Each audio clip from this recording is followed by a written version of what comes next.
Hello and welcome, ladies and gentlemen, to episode 21 of the FootMarks podcast. I'm your host, Behram Qazi. You can find me on Twitter at DefMango, and with me, of course, is Jarrod Kimber. You can find him absolutely everywhere. And, well, today's topic is a bit morbid, especially if you are a fan of ODI cricket, and it's Will ODIs Die? And Jarrod, I believe this piece was inspired, that you wrote obviously, was inspired by KSR's tweet or thread in which he said that this might be the last ODI World Cup. And then, of course, cricket commentator and current president of the MCC, Mark Nicholas, has said that, the ODI format is not financially viable. T20s are, very, very disruptive. They've got the crowds, they've got the player pull.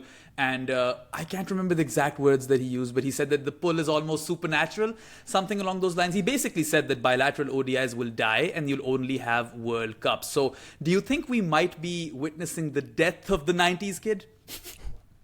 So I wrote in 2008 that I thought this is where it was all going. I didn't see how bilateral ODIs would be able to continue. They'd been the drinking. So if you look at them, they'd been the cash cow for Asia, and they'd been the party cow of England, New Zealand, Australia, South Africa. Right? All those drinking people went to T20, and all the and the cash cow is quite clearly T20. So what are you left with? Right. And it was always on the cards. And we've talked about it quite a bit, in my work over the years. But I think that now, KSR had that. And to be honest, I'd had that conversation with people inside of cricket.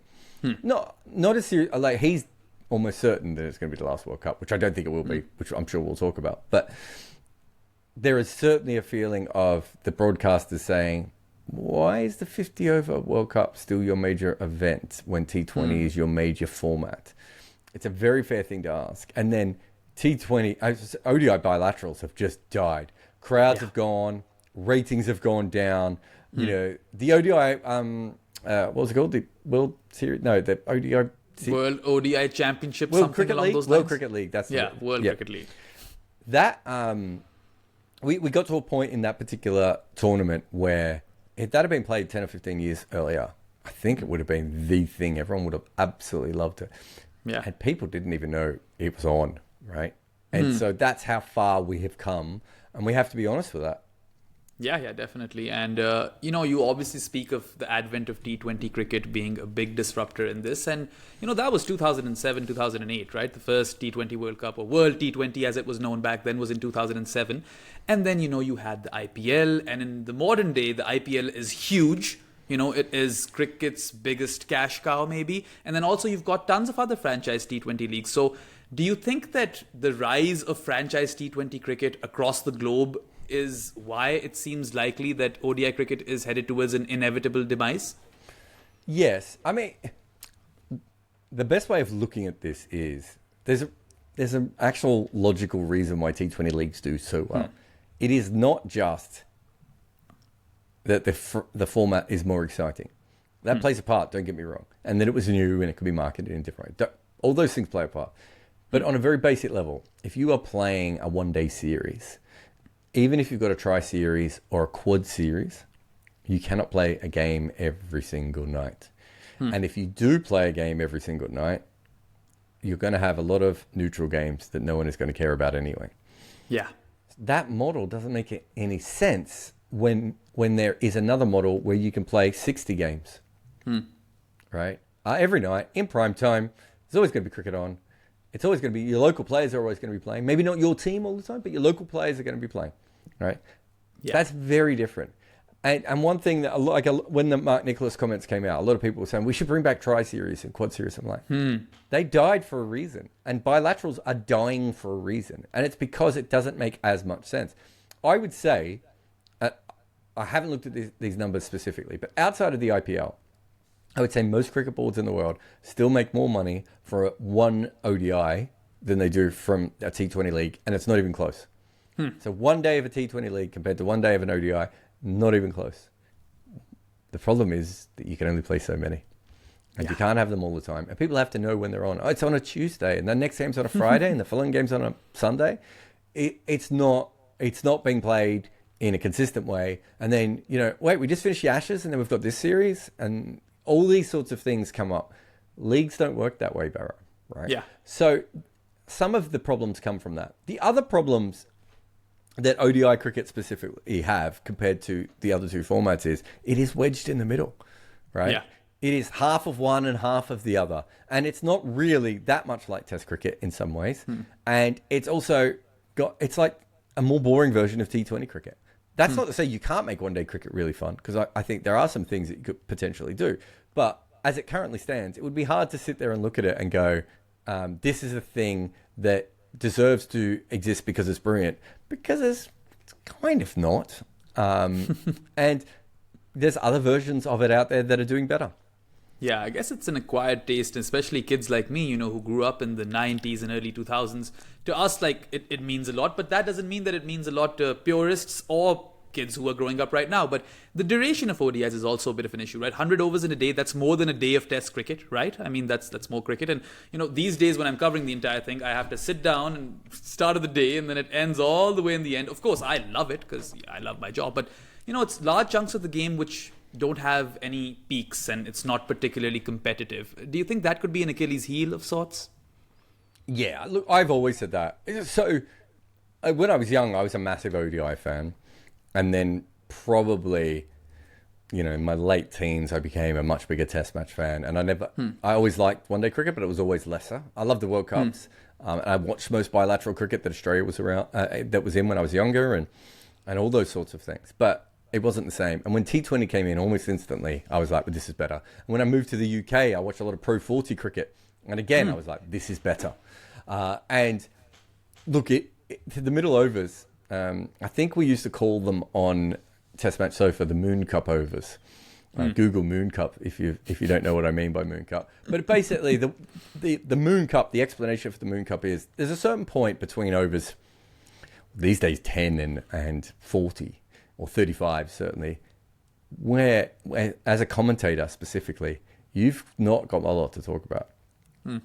Santa comes in again, and this is outside off stump, and he goes back, tries to force this bubba, and can't get it past point. Santa comes in again, and this time it's over pitch and it's on the pads. Bubba flicks it away for one.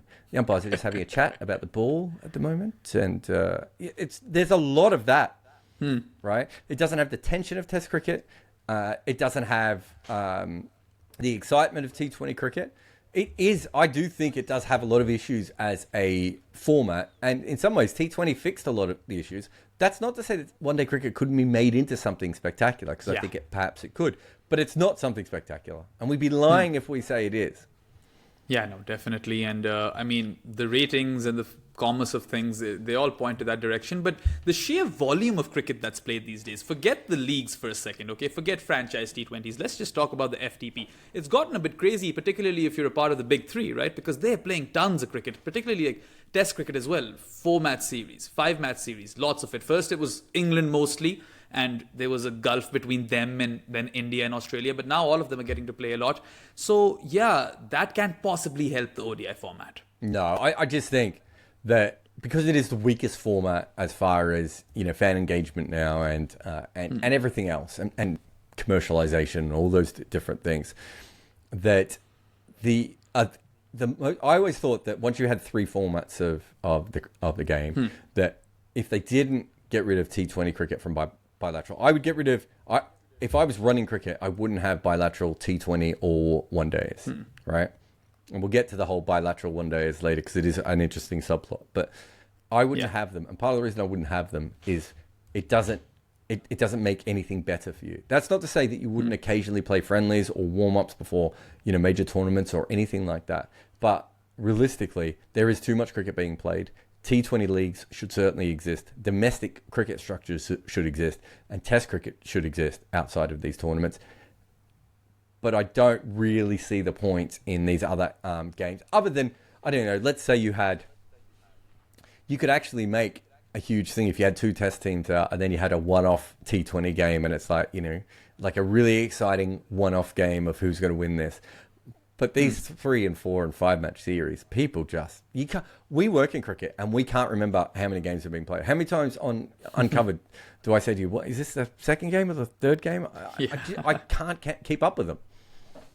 Yeah, no, absolutely. And just to go a bit, well, on a tangent over here, you mentioned how, it's a challenge to for the cricketing governing bodies or whatever to run three formats in tandem. Is there a sweet spot over there? Is it even possible to have those three tandems work successfully, going on at the same time? No. I don't think that the way that cricket is run, that you should have one organisation in charge of all three formats. Although, to be fair, they're not really in charge of all three formats, but that's a different argument. But if you really if you loved all three formats, the best thing that could happen is one person ran, or one group ran ODI cricket, one group ran T20 cricket, one group ran Test cricket. Having one organisation try and do it all, it's never going to happen. It's never going to be correct. Yeah. No, that's fair.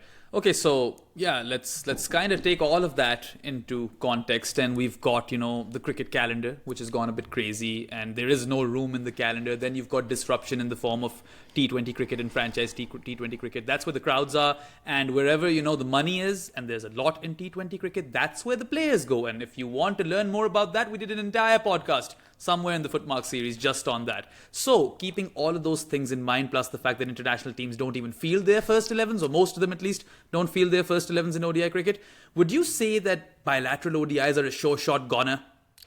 I can't see, outside of a couple of key markets and occasionally when you're playing India, how anyone will be able to continue to run them the way they are. They don't get ratings. They don't get crowds the way that they used to. They don't get the press that they used to get. They're not quite losing you money, but they're probably on the verge of losing you money. And in some cases, they probably are losing people money as a competition. And so it will go. The problem with this is, and so Mark Nicholas's plan is great. Let's get rid of bilaterals when we save that 50 over World Cup. But no one plays ODI cricket outside of that. How can the premier tournament still be a 50 over World Cup? And how long will it remain if it doesn't have bilaterals anyway, right? So it's not like, so people will say, wow, footballers don't play that much for their country. Yeah, but footballers play football. Yeah. They play a lot of football, and then they go off and play a football World Cup. NBA players play basketball, and then they play the FIBA World Cup, right? And yes, they're not playing for their national teams that much, but they are playing that sport. We're asking, and you already see it, Josh Butler has been very clear with it. I've talked to other players in international cricket. They feel exactly the same. They actually feel like they're being set up to fail, right? Because they don't play enough one-day cricket. Then they have to go to a World Cup, and they're like, wait, what? And so, and that's it from a, what's the best way of putting it? That's it from a player's perspective. But what about from a fan's perspective? Why, if we don't see any other one-day cricket outside of 20 friendlies a year, right? Why are we suddenly going to care who wins a one-day World Cup? Right? Yeah, I mean, we'll have to see about that. Right now, we very much do care, and it's definitely cricket's most coveted trophy, if you ask me. It still is, that's subjective. No, I think it is. Yeah. It's subjective. Right at the moment, it isn't subjective. It's got the best ratings. It makes the most money. It is the biggest tournament in cricket as it currently stands. However, the broadcasters were very clear. They think in the next right cycle, T20 World Cup will go past it. Right? Yeah, we'll definitely get to that. But you touched on something earlier, that players don't get to play a lot of ODI cricket, and they're not primed for an ODI World Cup. Well, they're not even playing list A cricket. Well, I can tell you, in Pakistan, we have one Pakistan Cup throughout the year, so that 1 month they'll play ODI cricket, list A cricket, and that's that. So if you're not even playing that format domestically, how will the World Cup survive, right? So that's the difference. If you had a strong domestic 50 over tournament in every country, and I don't mean it has to be, IPL sized or 100 sized or, PSL sized. I mean, the Saudis could save us, right? The Saudis could definitely save ODI cricket. But if you just had a really good tournament where all your best players played, you would have something, right? But there's no way they're going to be able to fit that in, right? These T20 leagues are only going to get bigger. It's just not going to happen.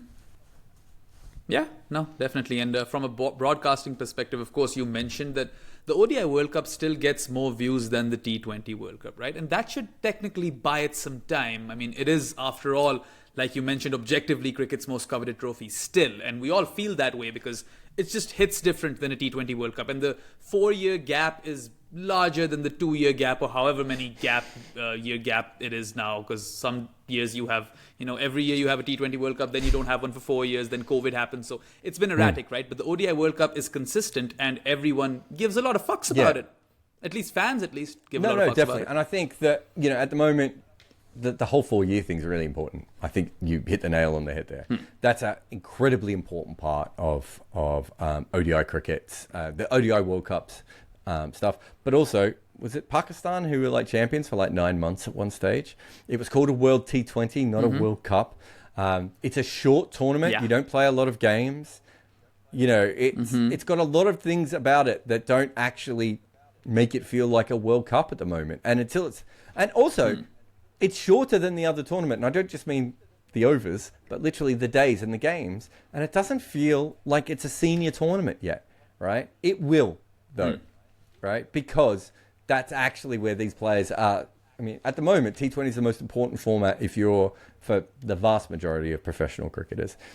It's going to be a very important thing. Fans will come across to it and everything else. Remember, it's not like the 50-over World Cup. The 50-over World Cup really wasn't taken seriously until 92. Right, the first 17 years of its existence, it existed, but that was about it. So these things do change, but how 50 overs remains relevant when there is no 50 overs is a very, very fair question. I mean, 92 was also the first 50 overs World Cup, or was it 87? Because 60 overs was the norm before that. I think right? 87. I just did my 87 work. I'm pretty sure 87 was 50 overs as well. I think most of the world was playing 50 overs by the 80s, but England played 60 and 65, 60, 65 and 55, I think, at various times. 65 might have been domestically. I can't remember now. But yeah, there was quite a few different variations out there.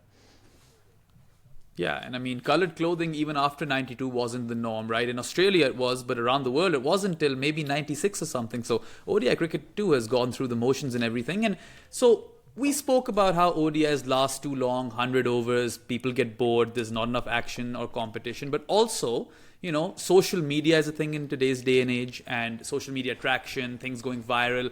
You have more of an opportunity or more of a window for things to go viral and for more social media traction. And also, you could have more peaks within one game as compared to a T20. So these things can be, in theory, cashed in on with respect to ODI cricket. I think some of it would have to be better set up. But the best example I would make of it is that if Virat Kohli makes 100 in an international game for India in T20, probably by the time you switch on the TV, he's out or the innings is finished. If he makes 100 in ODI cricket, you're probably going to see him bat for another 30 or 40 balls, and you might even get in on it because it takes longer. So you might even get in on it when he's 70 or 80 as he's approaching the 100. Whereas, you and I both follow T20. The amount of time someone will send me a message going, you have to watch this. And by the time you turn it on, it's over. It's just gone, right? Yeah. One day cricket has that, double centuries and all that sort of thing. So it actually has the ability to build. Harmanpreet's innings is one of the best case examples of this, the way it changed women's cricket. That wouldn't have happened in T20 because she would have scored so quickly that by the time everyone turned on the TV, or the innings would have been over or she would have been out. In one day cricket, it just kept building and building and building and building and building. That is a really important thing. And it also goes back to the original reason that one day cricket worked so well, which was the 100 ads. The extra ability to put ads in was really, really important. Also, just from a fan's perspective, all of that stuff that you just said makes sense to me, but I'm just thinking out loud over here that, when it comes to records in cricket, we care about Test cricket.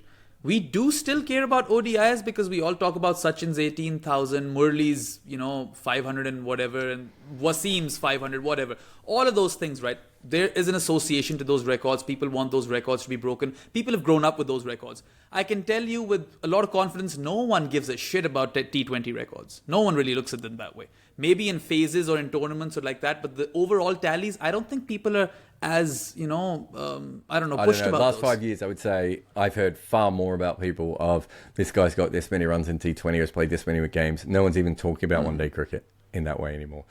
Partly because no one's getting near those Wasim, Murali and Sachin records, right? No one's playing any games anymore. Yeah. And those guys play too many one-day games as well. Like, it was an absolute joke, especially in India's case, that they didn't play more 5-day cricket at times. So I think that's a generational thing. I don't think And we'll come back to why that matters later, because I'm sure you will ask about it. Yeah. But I don't think, when I'm hanging around young cricket nerds now, they're not giving me one-day stats. They're giving me T20 stats, and they're talking about all those sorts of things you did. Because you're talking about you and your generation, and that those 15 to 25-year-olds, their 90s cricket kid thing is T20. True. I mean, you've just given me a lot of You are very perspective old. over there. You know, this is, yeah, I am quite old. That's made me feel very old. And also the fact that, you know, I probably can't relate to all of these kids. And they're probably saying, morbid? No, we want this. We want ODI cricket to die. That's how they're viewing this episode. But anyway, let's talk about some of the positives now. You mentioned the Big Mac theory. I definitely want you to elaborate on that and how, you know, even though the world has moved away from fast food, but we still end up at McDonald's and the Big Mac still sells even though people are opting for salads. Similar sort of thing with respect to ODI cricket? So I'll try and explain the Big Mac theory as quickly as I can. I've used it a few different times. I used to use it with Test cricket, in fact. Essentially, what happens is something does well somewhere. So the Big Mac and McDonald's become synonymous with each other. And most people, if they're asked what burgers McDonald's had, would either say cheeseburger, which is a more generic term, or they would say a Big Mac, which is a specific McDonald's term. And for years, it was the number one selling burger at, you know, the majority of their places around the world. And I understand especially in parts of India that don't have beef, this won't resonate with you as much. But to the rest of the world, everyone's going, yeah, we get it. Big Mac and McDonald's. But McDonald's has changed. People don't eat fast food the same way. People get wraps and salads. Why you would get a salad from McDonald's, Behram, I would never understand, but that's a separate question. I don't even go to McDonald's anymore. It's not working on me. The Big Mac theory has died with respect and to people Behram. don't go and eat Big Macs anymore. But McDonald's still keep it there. And the reason is it still makes them money. At a certain point, it will stop making them money. And they'll have to decide whether the brand recognition of that term is worth anything to them, or they will move on from it. Right? And the reason one-day cricket still exists and the one-day 50-over World Cup still exists is because it is still making money. So what KSR was saying is that it's clearly the switch is about to happen. The two World Cups will switch, and eventually the T20 World Cup will be bigger. And he's right. There's no way I could argue against that. I'd love to say that wouldn't happen, but I don't think it's possible. But the opposite is that he's saying this is the last 50-over World Cup because everyone sees that this is coming, so they'll just get rid of it. Well, that's not how business works. People don't give up things that are still making money. And even if, Behram, it was making slightly less money than the T20 World Cup when the next cycle comes around, there's still a chance it might still be around. Just because administrators are like, do we really want to give up this thing that's always been successful just because it's less successful than another version now?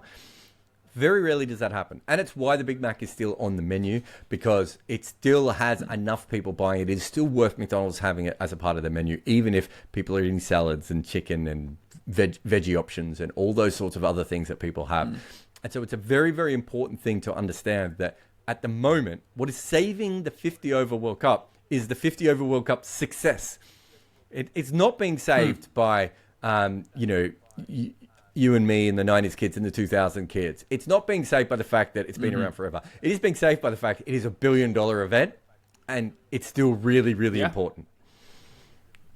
Yeah, I think the 2025 Champions Trophy might be a good litmus test for ODI cricket. So if the ratings do well for that tournament, then they'll start having this conversation that, do we stick with the Champions Trophy? Do we scrap it altogether? Do we make the Champions Trophy a T20 tournament? I think that might be a critical juncture in this entire story. What do you think? Yeah,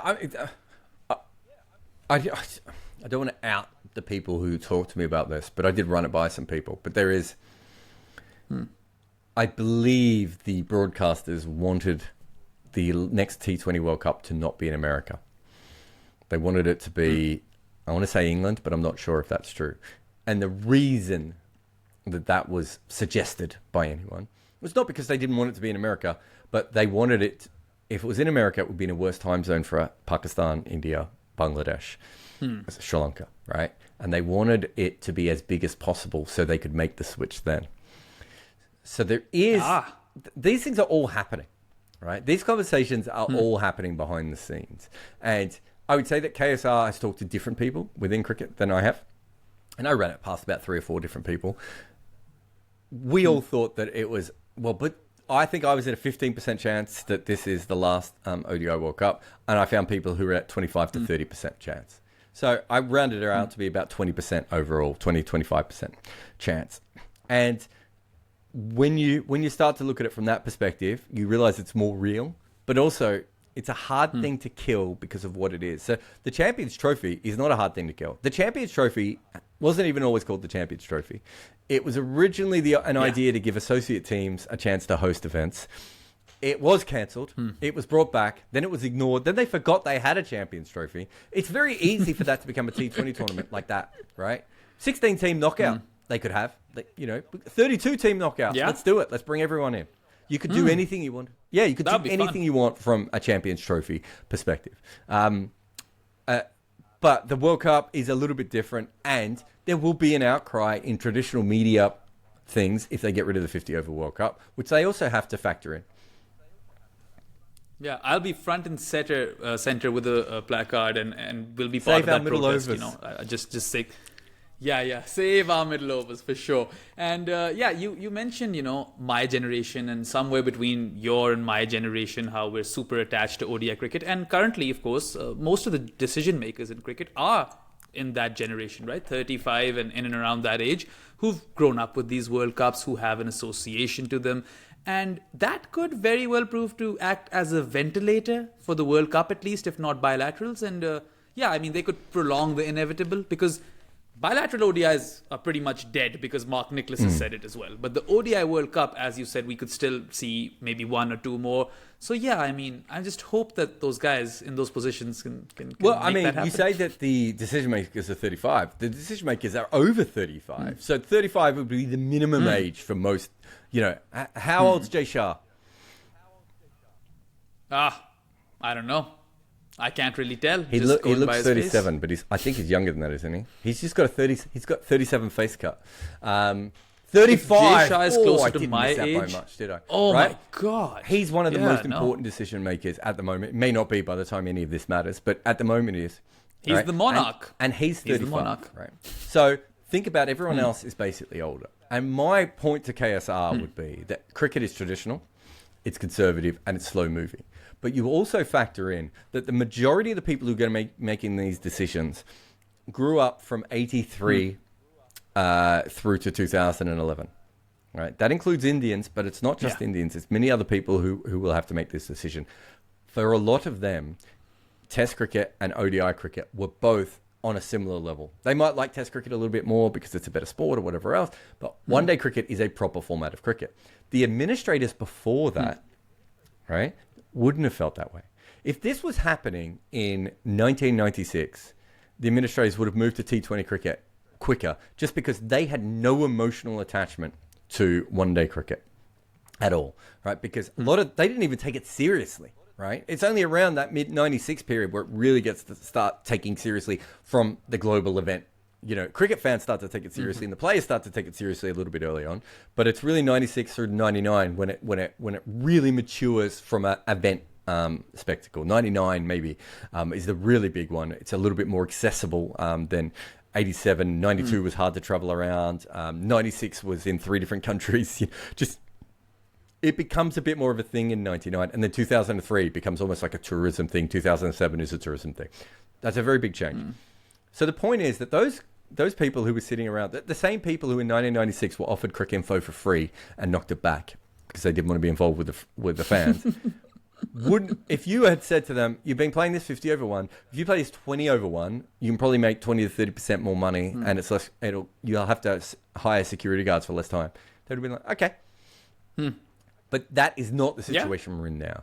And, even 35-year-old Jay and the guys that are older than him, most of them grew up on T20 cricket. There aren't any on one-day cricket. There aren't many administrators who grew up on T20 cricket yet, because you would already be a fully formed cricket fan before T20 cricket came in, right? Unless you're like an England county nut, right? That would be the 2003 crowd, right? But the majority of the people in the world, this is a really important thing, because cricket is conservative, as I said before, it's slow moving, all these sorts of things. But more important than that, there is now a romanticism in the 50 over World Cup, that didn't always exist for cricket administrators before. And it is there, right? And I know this because I've talked to people and said to them before, you gotta kill the bilateral ODIs. Just get rid of it, right? And they'll be like, oh, but then we'll lose the 50 over World Cup. And I went, yeah, you're going to lose these things anyway, but make the schedule work better for the human beings who actually have to go out there and play. And they'll be like, oh, but, I grew up watching, in 1996, I stayed up in Aravinda and blah, blah, blah. These things matter. These things matter more than you would think. This is a complete aside, right? But I just want to throw this out to you. The amount of times you see a sponsor, right, on a team shirt, and then the person in charge of sponsorships leaves that company and the sponsorship is almost always terminated straight away. And that's because the person in charge of sponsorships just thought it was really cool to be able to be involved with Manchester United or Brentford or, Rajasthan or whoever it was and gets to meet the players and gets going. The next person doesn't like cricket or football, and so they take the thing off. These things, these little things that we don't think about, end up being far more important. I mean, to go back to the origins of cricket, right? Why is South Africa the third team in Test cricket? And the reason is there are a lot of people in England who want to have holidays in South Africa. Yeah, you told me this one. It's the second time you've many times. I love that fact. It's so stupid. Yeah. You also have to tell me the story of Major Bennett, but oh my God, Major Bennett! You've told me to remind you of that. Yeah. Yeah, definitely not. Okay, so we didn't really, you didn't address this in the piece or anything, but we were working on something which addressed this, that what sort of changes could we bring to ODI cricket, to make it more exciting, to perhaps save the format? And there were lots of fun ones, and they're all coming from you, so I want you to kind of just take the stage on this I think getting rid of the circle. When the circle came in, it made a lot of sense. Cricket was completely different at that point. And I think it was Mike Brearley, but it happened a lot in domestic cricket in England where everyone would just put everyone back on the boundary and it was boring. I watched Ben Stokes in a test match with everyone back on the boundary. I, watch Angelo Matthews with everyone back on the boundary. Mike Hussey with everyone back. It's not boring anymore because people can hit sixes and they play shots in different ways, right? So sometimes it can be boring because the ball gets soft or, the pitch is too good. But quite often it's not boring. And it brings in a completely different side of things. The other one is, and I think this is the most obvious one, is that the fifth bowler rule, when we said it has to be, or it used to be 12 overs because it was 60 overs, but 10 overs or whatever that may be. I don't know who came up with it or how it sort of, manifested itself, but it's had its day. I want to see the best bowlers going up against the best batters. Probably, I don't think we can have a limitless things because you don't want Jameson Smith-Bowman to have to bowl 24 overs in a game. But what I do want is, at least, I want teams to only have to use 4 major bowlers for the majority. So that's 12 or 13 overs, however you want to play it, and do things from that perspective. What else do I want to do? The fielding restrictions. Yeah, subs. I think subs will come into all levels of cricket eventually. Right, just because it doesn't actually make sense when you break it down that we haven't got subs before, and people get really angry and they're like, "Cricket made a choice." I'm like, "No, they didn't." It's a bit like football. Football didn't have subs, and then eventually someone went, "Maybe we should have subs," and then it just moves on. Cricket will move on in the same way. And maybe just injury substitutes and not just concussion substitutes. What if I break a hand? You can't have an injury substitute because people will fake it. Every fast bowler is injured at all times. And every second batter has a bad back. I understand why people think that, but I don't think there's a sport in the world that has injury subs. And the reason is that professional athletes are almost always crocked. They just play through it because that's what they have to do. But I get the feeling. But yes, I do think we'll have subs. So subs is, again, if you have 5 bowlers in your team and 10 batters in your team, you then have the 5 best bowlers bowling against the 10 best batters, rather than everything else. Again, it's a point of difference from the other formats. There's certainly something to be in it. I do know that there are people at the higher level starting to discuss all this because they're watching the early part of the World Cup. And they think, not only are they starting to discuss it, they're actually starting to discuss that other people are going to bring this up.